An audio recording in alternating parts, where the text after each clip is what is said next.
We're not going to win this battle to get adequate infrastructure spending inside the Beltway. There are just too many political forces working against us. And we need the public to say to our elected officials, it's okay to spend money on infrastructure. We get it. It's an investment. It's an investment in our future, and it creates jobs. So we're authorizing you to do that. And how do we do that? Well, we've got to wake up the public, and we've got to have, I think, a very strong PR campaign around the country telling people what's at stake and telling them that there is a viable answer. Now, Terry O'Sullivan, who's the wonderful president of the International Labor Union, Laborers Union, Terry sponsored, just with their funds, billboards in 4 states. I think Pennsylvania was the 4th state. And they put up a billboard as you're about to cross a bridge that's been declared structurally deficient.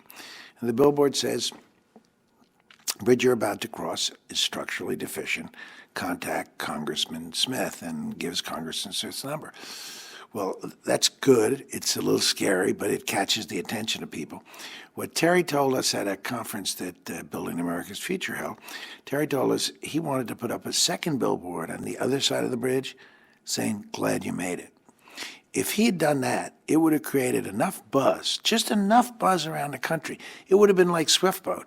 You know how much they spent on actual buying time for the Swiftboat ad to be shown? Less than $1 million. And yet every media outlet in the country talked about it. Well, if you had a Glad You Made It campaign, every media outlet in this country would be talking about that campaign. So we need to create a buzz. We need to speak about this at Rotary luncheons, at Elks Club dinners, at synagogue men's club Sundays, all over, back in our hometowns in America. We have got to find a way to do this.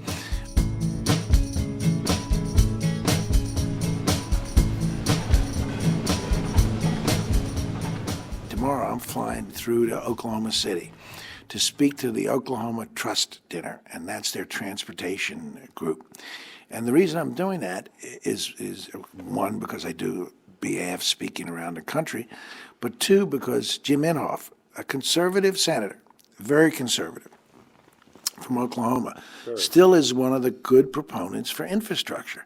In fact, Senator Inhofe has said at a hearing that I was at, he said to me on the record that he thought infrastructure was the second most important thing the government could spend money on behind defense. And he and I have authored an op-ed piece for Politico.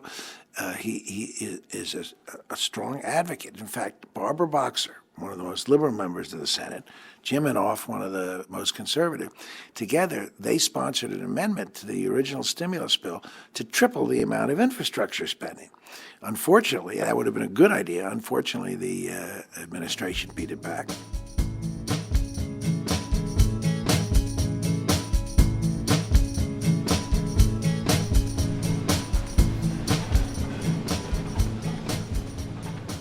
This push for infrastructure is playing out in 2 countervailing trends. Trend number 1 is not good for infrastructure, and that's because there's so much emphasis on cutting spending and reducing the deficit. That hurts us, unless you buy into, as I do, the president's theory that we have to keep investing as we're reducing the deficit. And he's dead right, but that's not something that's a widely held view at this point. But the second trend is something that really helps the push for infrastructure, and that is that with all the talk about the deficit, only 18% of Americans list that as their number one concern. 70% list jobs as their number one concern, more than 3.5 to 1. And there's no better job producer of well-paying jobs that can't be outsourced than infrastructure investment.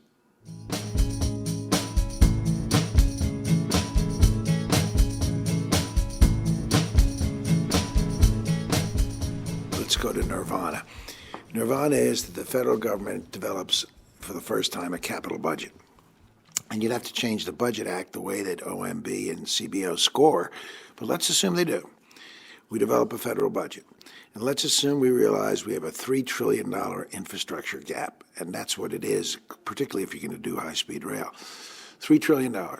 That would cost about $280 billion a year in debt service. Now, $280 billion, well, people say, wow, how are you going to be able to afford that? Well, I have two words for you, Iraq and Afghanistan. Were we to be out of both wars, and I mean fully out, not just what they say we're spending, but what we're spending on private contractors, et cetera, repairing the Iraqi infrastructure, the Afghani infrastructure, that's easily $280 billion a year. And spend that over the next 10 years, we could develop a first-class infrastructure for this country and do something that would have an incredibly positive effect on the economy. That type of spending would create millions of new jobs, maybe over 10 million new jobs, number one.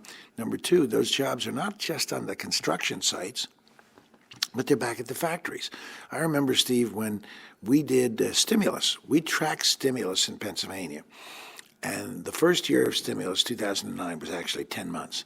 In those 10 months, orders for steel, asphalt, and concrete in Pennsylvania were somewhere between 40 and 55% higher than they were the previous year in 12 months. So we were not just creating jobs on the bridge side or the road side, we were creating jobs back at steel factories and concrete factories and asphalt factories and aggregate factories and timber factories.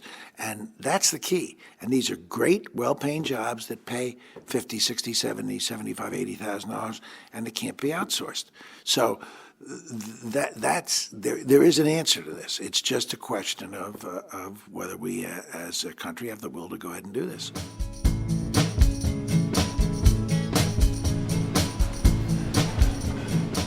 It's also not quite as expensive as it seems. $280 billion a year. Okay, let's look at that. The analysts say that infrastructure spending, if you spend $1 billion on infrastructure, you create somewhere between 25 and 45,000 new jobs. Let's lowball it. Let's say we create 20,000 new jobs. Now,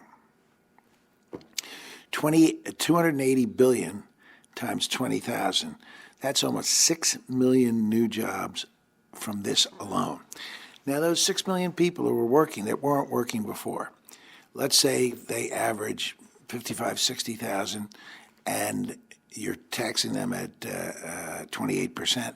By the time we're finished with the taxes and the corporate taxes, we offset that $280 billion of spending with about $110 billion of additional federal taxes. So all of a sudden, we're not spending $280 billion a year. We're spending $170 billion a year. We don't count that way, but we should.